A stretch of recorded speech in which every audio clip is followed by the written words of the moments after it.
Radhe Radhe everyone, जय श्री कृष्णा। आप सभी का मेरे चैनल नैन्सी शुभम ऑफिशियल में बहुत बहुत स्वागत करती हूँ। मैं आज के इस वीडियो में मैं आपको सुनाऊंगी लड्डू गोपाल जी की छठी की पौराणिक कथा व कहानी।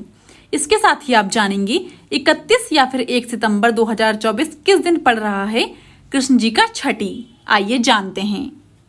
दोस्तों, सबसे पहले मैं आपको बता दूं किस दिन पड़ रही है कृष्ण जी की छठी। तो दोस्तों, जिसने 26 अगस्त को जन्माष्टमी मनाई है वो लोग 31 अगस्त को छठी मनाएंगे, और जिन लोगों ने 27 अगस्त को जन्माष्टमी मनाई है वो लोग 1 सितंबर को कृष्ण जी की छठी मनाएंगे। आइए दोस्तों, अब सुनते हैं कृष्ण भगवान जी की छठी की पौराणिक कथा। पौराणिक कथा के अनुसार एक बार भगवान श्री कृष्ण के परम भक्त कुंभन दास थे, जिनका बेटा था रघुनंदन। कुंभन दास के पास भगवान श्री कृष्ण का बांसुरी बजाते हुए चित्र था। कुंभन दास हमेशा उसकी ही पूजा में लीन रहते थे। वो प्रभु को छोड़कर कभी कहीं नहीं जाते थे। एक बार कुंभन दास के लिए वृंदावन से भागवत कथा का बुलावा आया। पहले तो कुंभन दास ने उस भागवत कथा में जाने से मना कर दिया था, परंतु सभी के आग्रह करने पर वे जाने के लिए तैयार हो गए। दोस्तों, उन्होंने सोचा कि पहले वे भगवान श्री कृष्ण की पूजा करेंगे और इसके बाद ही वे भागवत कथा करने जाएंगे।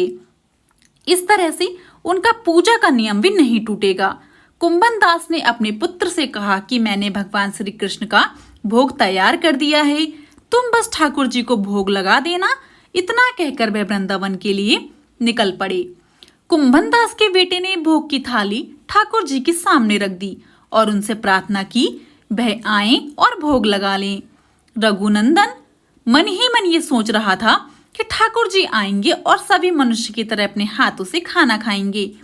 कुंभन दास के बेटे ने कई बार भगवान श्री कृष्ण से आकर भोग लगाने के लिए, भोजन करने के लिए कहा, लेकिन खाना उसी प्रकार से देखकर वह निराश हो गया और रोने लगा।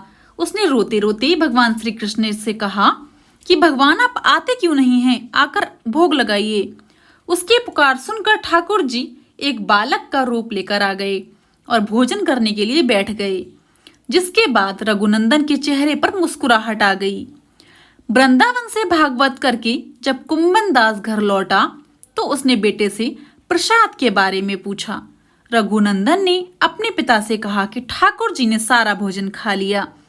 कुंभन दास ने सोचा कि अभी रघुनंदन नादान है, उसने भी सारा प्रसाद खा लिया होगा और डांट की वजह से झूठ बोल रहा है। अब रोज कुंभन दास भागवत कथा के लिए जाते और जब वे घर वापस आते तो देखते सारा प्रसाद खत्म हो जाता था। कुंभन दास को लगा कि अब उनका पुत्र कुछ ज्यादा ही झूठ बोलने लगा है। कुंभन दास ने एक दिन लड्डू बनाकर थाली में रख दिए और दूर छिपकर देखने लगे। रघुनंदन ने उसी दिन भी रोज की ही भांति ठाकुर जी को आवाज लगाई और ठाकुर जी फिर से एक बालक के वेश में कुंभन दास के बेटे के सामने आ गए। रघुनंदन ने ठाकुर जी से खाने के लिए कहा, जिसके बाद ठाकुर जी लड्डू खाने लगे। कुंभन दास जो दूर खड़ा इस घटना को देख रहा था वह तुरंत ही आकर ठाकुर जी के चरणों में गिर पड़ा। ठाकुर जी के एक हाथ में लड्डू था और दूसरे हाथ का लड्डू जाने ही वाला था, लेकिन ठाकुर जी उसी समय वहीं पर जमकर रह गए। कहते हैं तभी से लड्डू गोपाल के इस रूप की पूजा की जाने लगी। कहते हैं कृष्ण भगवान की छठी के दिन जो इस कथा का पाठ करता है या फिर इस कथा को सुनता है उससे कन्हैया जी प्रसन्न होते हैं और श्रद्धालुओं की सारी मनोकामनाएं पूर्ण होती हैं। दोस्तों, यहीं पर कथा समाप्त होती है। दोस्तों, यदि आपको आज की हमारी ये कथा पसंद आई हो तो जाने से पहले मेरे चैनल को लाइक, शेयर एंड सब्सक्राइब करना बिल्कुल भी ना भूलें। एंड कमेंट बॉक्स में मुझे राधे राधे आप जरूर लिखिएगा।